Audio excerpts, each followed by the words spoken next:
Isang mapagpalang araw po sa ating lahat. Muli ako si Emmanuel o Alejandre. Ito ang aking daily devotion ngayong December 22. And for today, ating pag-uusapan kung si Jesus ba ay si Yahweh. And this relates to the topic of Jesus being the mighty God.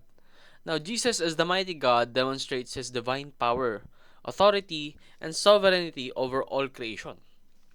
He is fully God, able to save, protect, and rule His people with unmatched strength and wisdom. We will continue our scripture reading of yesterday. Dahil yesterday, hindi natin binuo yung Isaiah chapter 9 verse 6. Pero for now, hindi pa rin natin bubuuin. Pero, we will extend onto another part. For to us a child is born, to us a son is given. And the government will be on his shoulders, and he will be called Wonderful Counselor, Mighty God. Now, may hinuha po natin ngayon, no? Kahapon ng ating focus is Jesus being the mighty counselor. Well, today we are going to be focusing all about Jesus being the mighty God. Now, this is based off of scripture, no? Lagi po nating tatandaan na kapag naghahanap tayo ng facts when it comes to things about Jesus, things about God, and our faith, we should always base it on the Bible and the scriptures written inside it. And sinasabi nga sa mga scriptures that Jesus is mighty God. Pero hindi pa doon nagtatapos.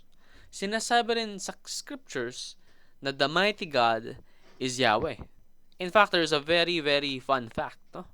Kapag may nakikita ka sa Biblia na salitang Lord, na all uppercase, ibig sabihin capitalized lahat, ibig sabihin po nito, sa Greek version, sa original version, nakasulat ay Yahweh.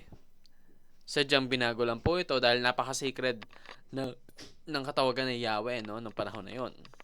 Pero, I will tell you now, na kapag yung translation, yung Bible na nakasulat sa English, na nagsasabing Lord in all uppercase, ibig sabihin lahat capitalized, yung L-O-R-D, ibig sabihin po nun, sa Greek, ang nakasulat doon ay Yahweh. So, kung pagtatagpi-tagpiin natin lahat ng pieces, sabi sa scripture, Jesus is mighty God. Tapos, malalaman natin that the mighty God is Yahweh. Therefore, Jesus is Yahweh.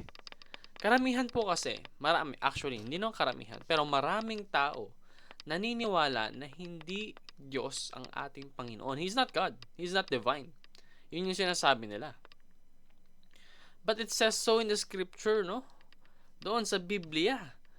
Kumbaga, yung Word of God, sinasabi na directly na Jesus is mighty God. And the mighty God is Yahweh. Therefore, Jesus is Yahweh.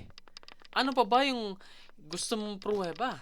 Yung mismong pinagbabasehan na, yung mismong God-breathed word, nagbe-verify na that Jesus is divine. He is Yahweh. So, the only thing that you can do in response is to believe. Believe that Jesus is God or Yahweh. Ganito po kasi yun, no? When reading the Bible, you should harmonize the scripture with humility.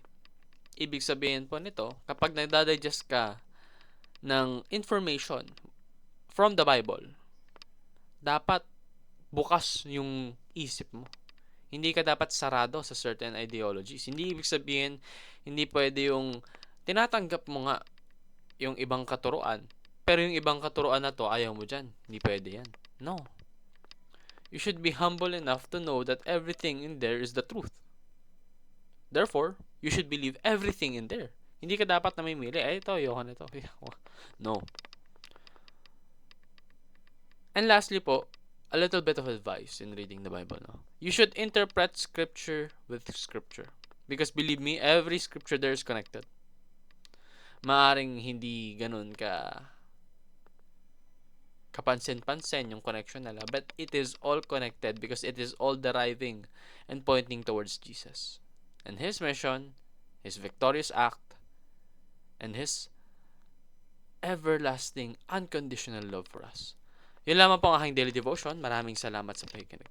Pagpalain po tayong lahat, and let us all give glory to God.